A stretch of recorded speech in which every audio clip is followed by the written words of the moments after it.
आत्ताच आपण मुंबई पदवीधर मतदारसंघाचे शिवसेनेचे अधिकृत उमेदवार अनिल परब ॲडव्होकेट आहेत. त्यांच्या मी वचननामा म्हणा किंवा निवडून आल्यानंतर काय कामं करायची याचा संकल्प त्याचं लोकार्पण केलेलं आहे. या मतदारसंघाचं वैशिष्ट्य असं की इथे सर्व सुशिक्षित आहेत. आणि अनिल, तुम्ही माझा मतदार म्हणून उल्लेख केला त्याच्याबद्दल धन्यवाद देतो. म्हणजे माझं सर्टिफिकेट हे खरं आहे.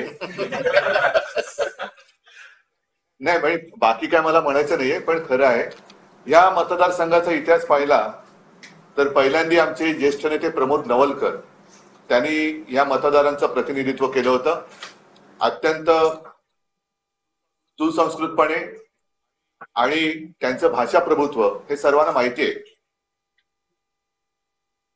सुशिक्षित मतदार जे आहेत त्यांचे काही वेगळे प्रश्न असतात. ते सर्वसामान्य नागरिकांचे प्रश्न त्यांना भेडसावत असतातच, पण शिकल्यानंतर पुढे काय करायचं, पदवी मिळाल्यानंतर पुढे काय करायचं, हा एक मोठा प्रश्न त्यांच्यासमोर उभा असतो. या मतदारसंघाचं प्रतिनिधित्व करताना शिवसेनेने सातत्याने हा प्रयत्न केलेला आहे आणि आता या सर्व अनुभवातून आणखीन पुढचा टप्पा आम्ही पार पाडण्याचा प्रयत्न करतो. त्यांच्यासाठी सुद्धा काही वचनं अनिल परब यांनी दिलेली आहेत. मी मुंबईतल्या तमाम पदवीधर मतदारांना हात जोडून विनंती करत आहे की जसं गेले जवळपास 5 टर्म तुम्ही आपले आशीर्वाद मतांच्या रूपाने शिवसेनेला दिलेले आहेत.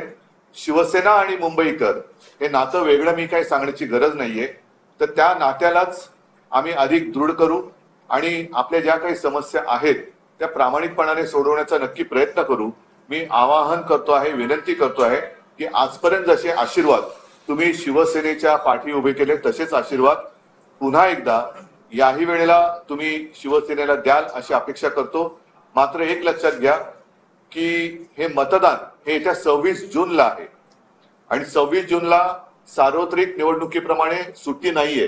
26 जून हा कामाचा दिवस आहे. तर मी सर्व मतदारांना, माता भगिनींना आणि बांधवांना भगिनींना विनंती करतो आहे की आपण कार्यालयात जाण्यापूर्वी, आपल्या कामाला जाण्यापूर्वी मतदानाचं कर्तव्य बजावून शिवसेनेला आशीर्वाद देऊन आपण आपल्या कामाला जावं ही मी त्यांना हात जोडून विनंती करतो. विधान परिषद निवडणुकीवरून काही प्रमाणात मीडियामध्ये नाही.